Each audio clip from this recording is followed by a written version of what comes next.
Hello and welcome to your favourite show Sangini for today's woman. मैं हूं आपकी host Hina और आज के एपिसोड में हम सबसे पहले बात करेंगे योगा की, जहां बताएंगे कि योग को अपने डेली रूटीन में फॉलो करके आप अपनी फिटनेस का ख्याल कैसे रख सकते हैं।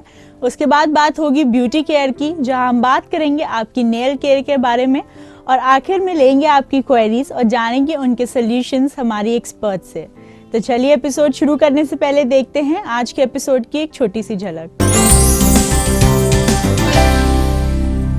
अगर आपको भी लगता है कि कुछ ऐसी प्रॉब्लम्स हैं जिनकी वजह से आप कंसीव नहीं कर पा रही हैं, तो आप इन क्रियाओं का नियमित रूप से अभ्यास करें। आप निश्चित रूप से कंसीव करेंगी और बहुत प्यारे से संतान को, संतति को जन्म देंगी। लोग नेल पेंट रिमूव कर देते हैं या नेल आर्ट जो भी कराया वो रिमूव कर दिया, क्रीम लगाया, उसके थोड़े देर बाद ही टॉप कोट लगा दिया कि एक शाइन बना रहे। नहीं, उससे आपका जो नेचुरल शाइन है वो मरता है। तो चलिए बढ़ते हैं एपिसोड की शुरुआत की तरफ और सबसे पहले आपको ले चलते हैं योगा क्लास में, जहां आचार्य प्रतिष्ठा जी बात करेंगी इनफर्टिलिटी प्रॉब्लम्स के बारे में और आपको बताएंगी कि योगा को अपने दिनचर्या में अपनाकर आप कैसे इन बड़ी प्रॉब्लम्स से भी दूर रह सकते हैं और अपनी लाइफस्टाइल को हेल्दी बना सकते हैं।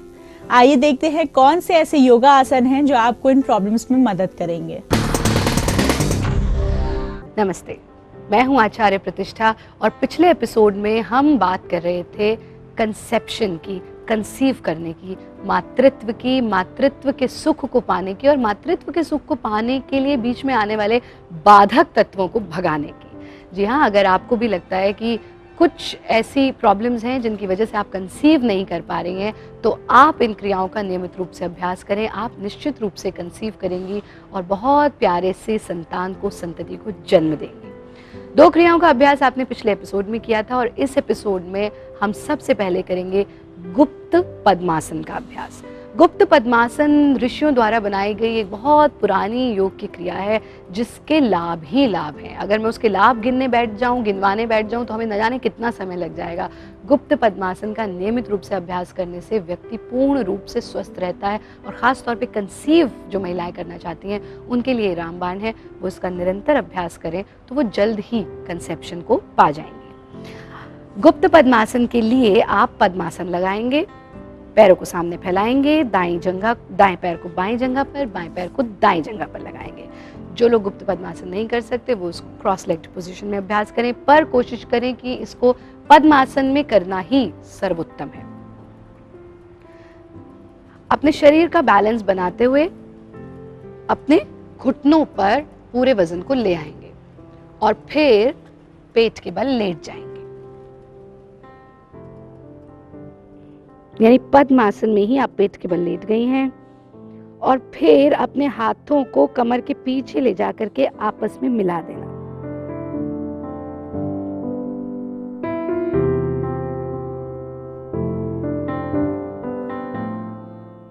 इस स्थिति में यथा सामर्थ्य रुकना, हथेलियां आपस में नमस्ते की स्थिति में मिली हुई, माथा जमीन पर टिका हुआ, सीना और पेट जमीन पर, पद्मासन में आप लेटे हुए और आपकी गुदा पूरी तरह से संकुचित हुई हुई।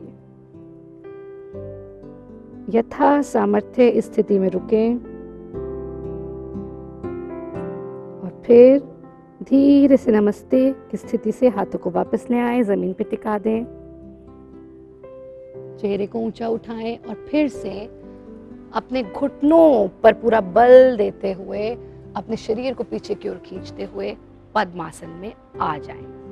गुप्त पद्मासन आपने देखा कैसे करना है और फिर पैरों को खोल देंगे, पैरों को ढीला छोड़ देंगे, शरीर को ढीला छोड़ देंगे, गर्दन को ढीला छोड़ देंगे।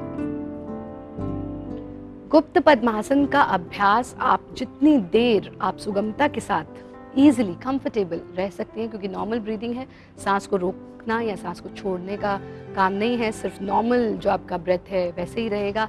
इसलिए आप इसको देर तक भी कर सकते हैं। जितना लंबा आप प्रैक्टिस करेंगी उतना ही लाभ आपको मिलेगा। दूसरी क्रिया आप लेंगी कंधर आसन। कंधर आसन के लिए आप अपने कमर के बल लेट जाएंगी, कमर के बल जमीन पर लेट जाएं, शरीर बिल्कुल धरती पर शिथिल पड़ा हुआ। धीरे से आप अपने पैरों को फोल्ड करेंगी और पैरों को अपने हिप्स के नज़दीक ले आएंगी, एड़ियों को अपने हिप्स के नज़दीक ले आएंगी। इस स्थिति में आकर के सर ज़मीन पर टिका हुआ है, कंधे ज़मीन पर है। आप पैरों के बीच में थोड़ा सा गैप देंगी और अपने पैर के टखनों को अपने हाथों से पकड़ लेंगी। पैर के टखनों को हाथों से पकड़ने के बाद आपकी गर्दन जमीन पर टिकी रहेगी, लेकिन हिप्स को ऊपर की ओर पुश करेंगी, कमर का आर्क बना देंगी। सांस भरते हुए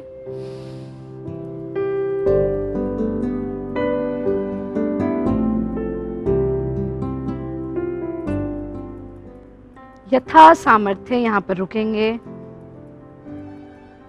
सांस छोड़ते हुए धीरे धीरे हिप्स को वापस ले आएंगे। 2 से 3 सेकंड तक का विश्राम लेंगे और फिर से पूर्व स्थिति में सांस भरते हुए जाना। कंधे और बाजू जमीन पर, कोहनियां जमीन पर। सांस छोड़ते हुए वापस आ जाना। पैरों को सामने की ओर फैला देना, हथेलियों को आकाश की ओर खोल देना, शरीर को बिल्कुल ढीला छोड़ देना और फिर अपनी बाईं ओर करवट लेकर के अपने आसन में बैठ जाना। कंधर आसन को आप 3 से 4 बार तक दोहरा सकती हैं।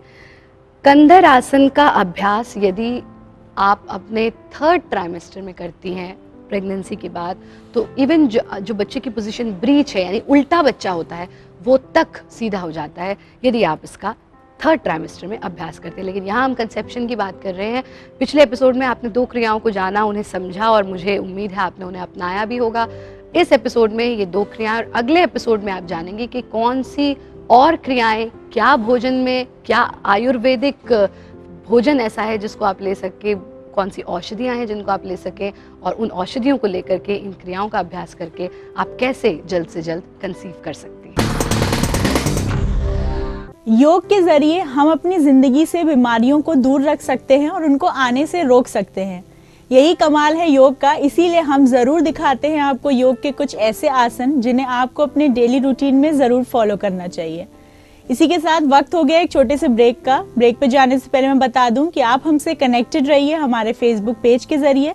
अगर आपके पास हैं कुछ क्वेरीज, सजेशन से अपने फीडबैक हम तक लिख भेजिए हमारी ईमेल आईडी पे।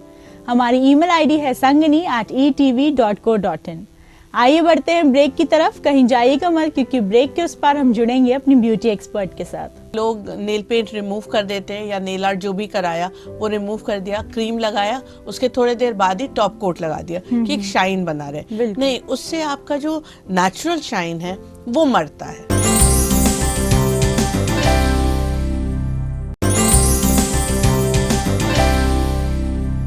Welcome back after the break. आप देख रहे हैं संगनी फॉर टुडेज वुमन। जैसे कि मैंने कहा था कि ब्रेक के उस पार हम बात करेंगे ब्यूटी की। हमारे शरीर में कई ऐसी छोटी चीजें होती हैं जिन पे हम ख्याल देना जरूरी नहीं समझते, जैसे कि हमारे नेल्स पे महिलाएं खास ख्याल नहीं देती, जिनकी वजह से उनके नेल्स खराब होने लगते हैं, किनारे से डार्क होने लगते हैं और कई ऐसी प्रॉब्लम्स होती हैं जो आने लगती हैं। इसीलिए आज के एपिसोड में हम फोकस कर रहे हैं नेल केयर के बारे में और इस बारे में बात करेंगे अपनी ब्यूटी एक्सपर्ट से। तो चलिए उनका स्वागत करते हैं हमारे शो में। Welcome to the show Dolly ji. Hello Dolly ji, आज हम बात कर रहे हैं नेल्स के बारे में, जो महिलाएं बहुत ज़्यादा इग्नोर कर देती हैं घर के कामों के चलते या ऑफिस जाने के चलते। नेल केयर जो एक ज़रूरी पार्ट होता है उसे इग्नोर कर देती है और अ लार्जर पार्ट। तो मैं सबसे पहले आपसे पूछना चाहूँगी और जानना चाहूँगी कि नेल केयर करना कितना ज़रूरी है। देखिए, जैसा हम अपने फेस की केयर करते हैं या हम हेयर की केयर करते हैं और बॉडी के अलग जो दूसरे पार्ट्स हैं उनकी केयर करते हैं, उतना ही ज़रूरी है हम अपने नेल्स की केयर करें।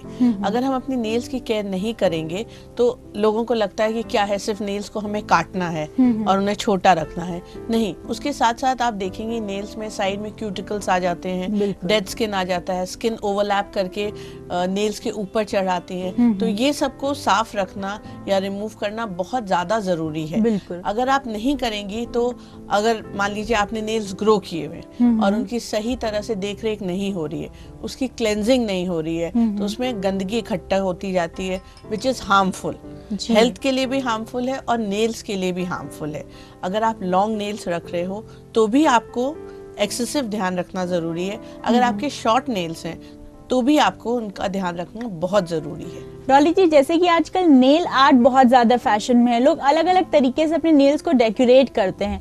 तो डेकोरेशन तो एक अलग बात हो गई, पर उनकी केयर की अगर हम बात करें तो उस डेकोरेशन को रिमूव करना प्रॉपर तरीके से, फिर उनको हाइड्रेट करना, ये किस तरीके से कर सकते हैं हम? देखिए, जब भी हम नेल आर्ट कराते हैं, बिल्कुल, आपने नेल आर्ट तो करा दिया, कितने दिन आप रखे हो उसको, उसका ध्यान रखना बहुत जरूरी है।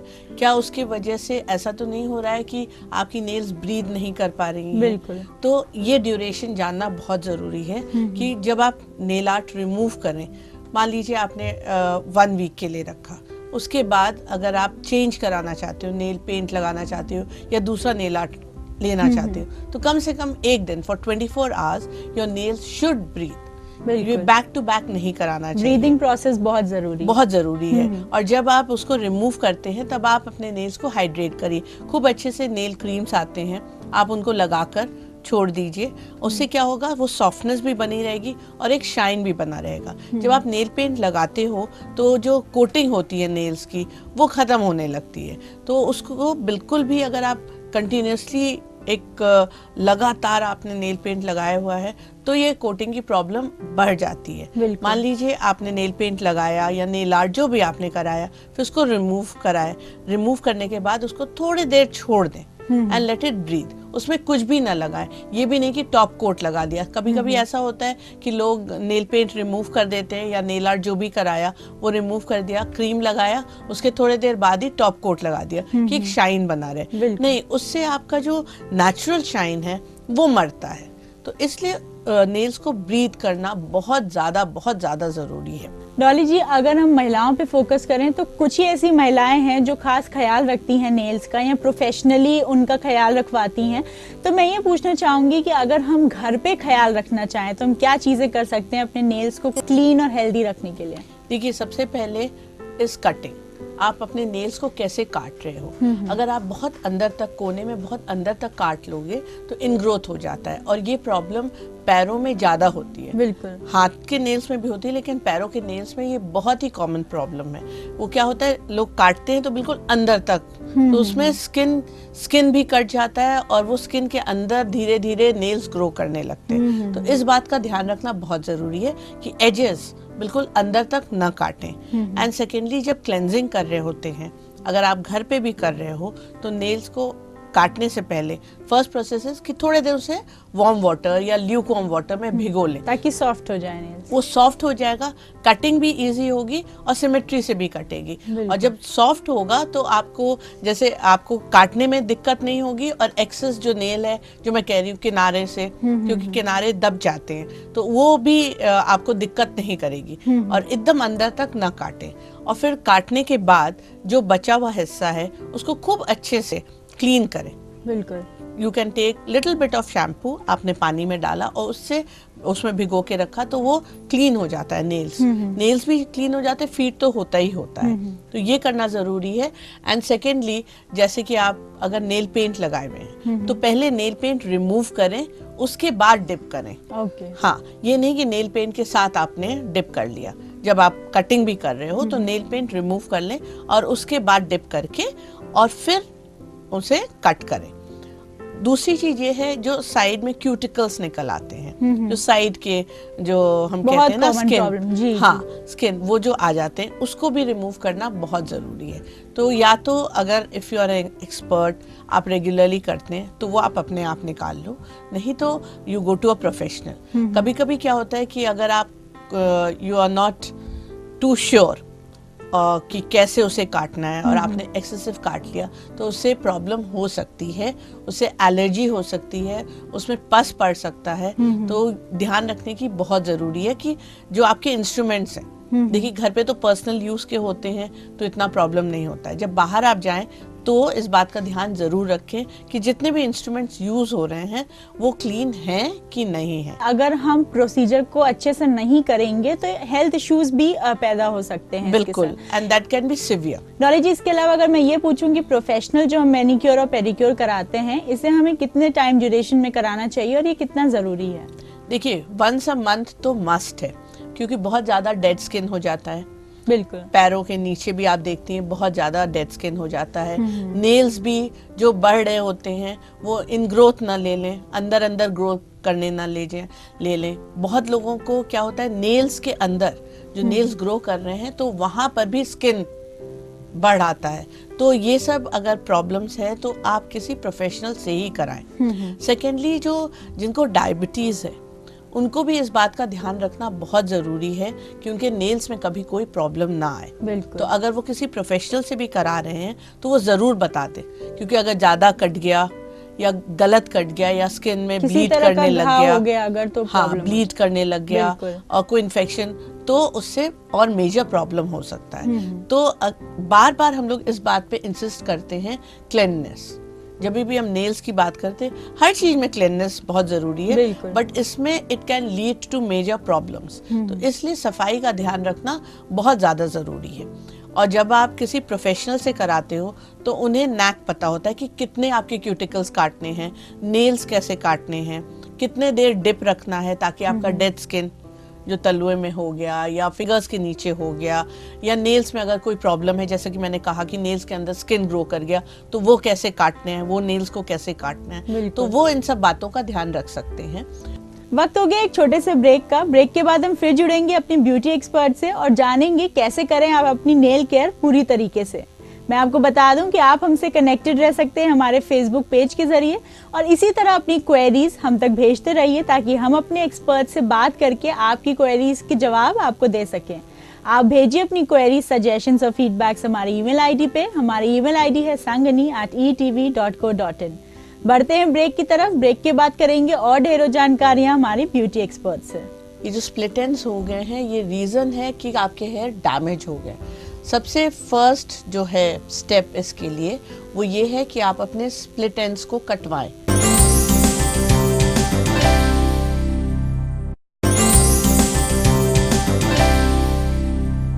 Welcome back after the break. आप देख रहे हैं Sangini for today's woman. Nails के बारे में हम जानकारियां ले रहे थे अपनी ब्यूटी एक्सपर्ट से, तो चलिए जुड़ते हैं उनके साथ फिर और कंप्लीट करते हैं ये इन्फॉर्मेशन आपके लिए। डॉली जी, एक आखिरी सवाल मैं आपसे पूछना चाहती थी कि हम अपनी डाइट के थ्रू कैसे अपने नेल्स का ख्याल रख सकते हैं, उस बारे में कुछ बताइए। नेल्स के लिए भी जो डाइट हमें चाहिए उसमें सब कुछ होना चाहिए। जितना आप फ्रेश फ्रूट्स वेजिटेबल्स का इंटेक बढ़ाओगे तो आप देखोगे जैसे स्किन ग्लो करता है वैसे ही नेल्स ग्रो भी करेंगे और ग्लो भी करेंगे, बिकॉज ये तो एक आउटर लेयर है, परंतु जो हम इंटेक करते हैं उससे ही हमारे मतलब all the vital parts of our body उसमें ग्लो भी आती है, मेंटेनेंस भी बेटर रहता है। तो आप जो भी खाएं बस ये ध्यान रखें कि जितनी ऑयल कंटेंट आप कम करोगे उतना ही ज़्यादा अच्छा रहेगा। और जितना जो सीजनल वेजिटेबल्स है, हालांकि आजकल सारे vegetables through out the year मिलते हैं, लेकिन जितना आप अपने इंटेक में सीजनल वेजिटेबल्स या फ्रूट्स का इंटेक बढ़ाओगे, आप देखोगे ये आपके, चाहे वो आपके बाल हो, चाहे वो आपका स्किन हो, चाहे नेल्स हो, हैंड्स, फीट, सबके लिए ये बहुत ज़्यादा अच्छा रहता है। डॉली जी, अब हम लेते हैं क्वेरीज जो हमारे दर्शकों ने भेजी है हमारे फेसबुक पेज पे। जो हमारी सबसे पहली क्वेरी है वो सोनाली जी की तरफ से है।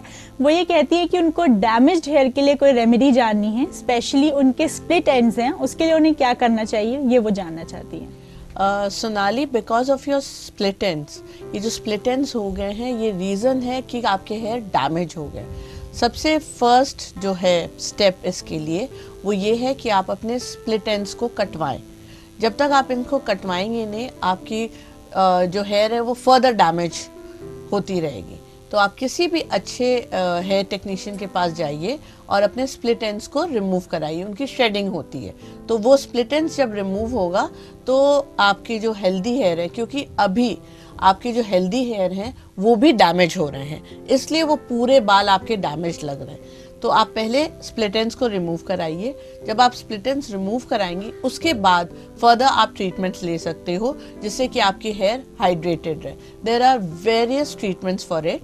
जो डैमेज्ड हेयर के लिए होता है पर्टिकुलर ट्रीटमेंट्स होते हैं, वो आप कराएंगी तो आप देखेंगी कि फर्दर डैमेज नहीं होगा। जो है वो डैमेज कंट्रोल हो जाएगा, एक तो स्प्लिट एंड्स रिमूव करने के बाद, और फिर जो आप वो ट्रीटमेंट लेंगी। और रेगुलरली आप ऑयलिंग जरूर करिए, ट्रीटमेंट्स भी लीजिए और ऑयलिंग ज़रूर करिए। इन सब चीज़ों को अगर आप मिला लेंगी तो जो भी डैमेज है वो कंट्रोल हो जाएगा और फ्यूचर में आपको ये कोई प्रॉब्लम नहीं होगी।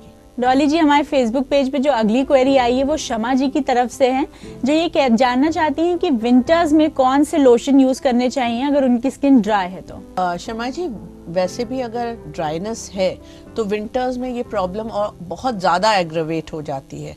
तो आप जो भी मॉइस्चराइज़र लगा रही हैं वो ड्राई स्किन वाला पिक करिए।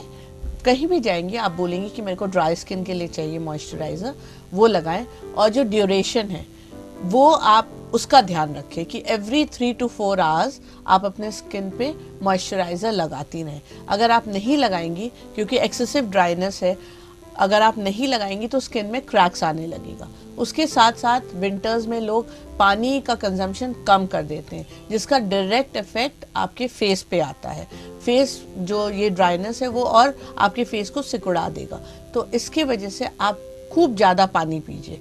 हाइड्रेशन होगी, हाइड्रेशन जब होगी तो स्किन पे एक शाइन और ड्राइनेस की जो मात्रा है वो कम रहेगी। तो अगर पॉसिबल हो तो आप एवरी 3 to 4 आवर्स आप खूब अच्छे से मॉइस्चराइज़र लगाइए। अगर आप घर पे हैं तो भी लगाइए, अगर घर के बाहर हैं तो भी लगाइए। You carry a small bottle और वो ज़रूर लगाइए। और मॉइस्चराइज़र जब डे टाइम में लगा रही हैं तो इस बात का ध्यान रखिए कि उसमें SPF ज़रूर हो, क्योंकि अगर ड्राइनेस है तो और आपने SPF नहीं लगाया है तो हीट से भी जो सन रेज पड़ता है, और विंटर्स में ये होता है कि लोग बाहर रहना चाहते हैं और धूप सेकना चाहते हैं, वो भी आपके स्किन को हार्म करेगी और ड्राई बनाएगी। तो इसका ध्यान रखना आपको बहुत ज़्यादा ज़रूरी है। डॉली जी, इसके बाद जो हमारी अगली क्वेरी है वो रश्मि जी की तरफ से। वो ये कहती है उनके फेस पे बहुत ज़्यादा हेयर्स हैं, उसके लिए उन्हें क्या करना चाहिए, ये वो जानना चाहती हैं। रश्मि जी, एक तो आप चाहें तो फेस वैक्स करा सकती हैं। आजकल जो वैक्स आ गए हैं they are very skin friendly, और ऐसा नहीं है कि वो आपके फेस को पे कोई साइड इफ़ेक्ट्स करेंगे या डैमेज करेंगे, ऐसा कुछ नहीं होता है।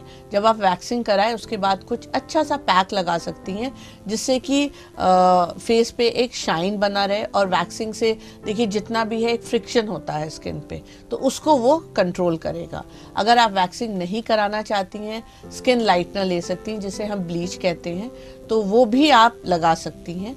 पर उससे ये होगा कि हेयर तो दिखेगा लेकिन वो आपके स्किन कलर से मर्ज कर जाएगा। पर रिकमेंडेड है अगर आप हो सके किसी अच्छे सैलून या में जाएं और उनसे एक आप एडवाइस ले सकते हो कि वैक्सिंग कराना चाहिए या ब्लीचिंग, बिकॉज यही दो तरीका है जिससे फेशियल हेयर रिमूव हो सकते हैं या उनको हाइड किया जा सकता है। डॉली जी, आपका बहुत बहुत शुक्रिया हमारे शो पे आने के लिए और इन सारे सवालों के जवाब देने के लिए। It's my pleasure. तो ये थी हमारी ब्यूटी एक्सपर्ट की सलाह। और इसी तरह अगर आप हमारे फेसबुक पेज पे विजिट करते रहेंगे, हमें अपनी क्वेरीज भेजते रहेंगे, तो हम अपने एक्सपर्ट से उनके आंसर्स जान के आपको जरूर बताएंगे। इसी के साथ साथ आप अपने फीडबैक और अपने सजेशंस भी हम तक भेज सकते हैं। हमारी ईमेल आईडी तो आपके पास होगी ही, फिर भी नोट कर लीजिए। हमारी ईमेल आईडी है sangani@etv.co.in। अब दीजिए मुझे और संगनी की पूरी टीम को इजाजत। अगले एपिसोड में फिर मिलेंगे और आपको बताएंगे कई ऐसी ढेरों टिप्स जो आपकी ब्यूटी को और भी ज्यादा अट्रैक्टिव बनाएंगी। तब तक के लिए अपना ख्याल रखिए और हमसे जुड़े रहिए।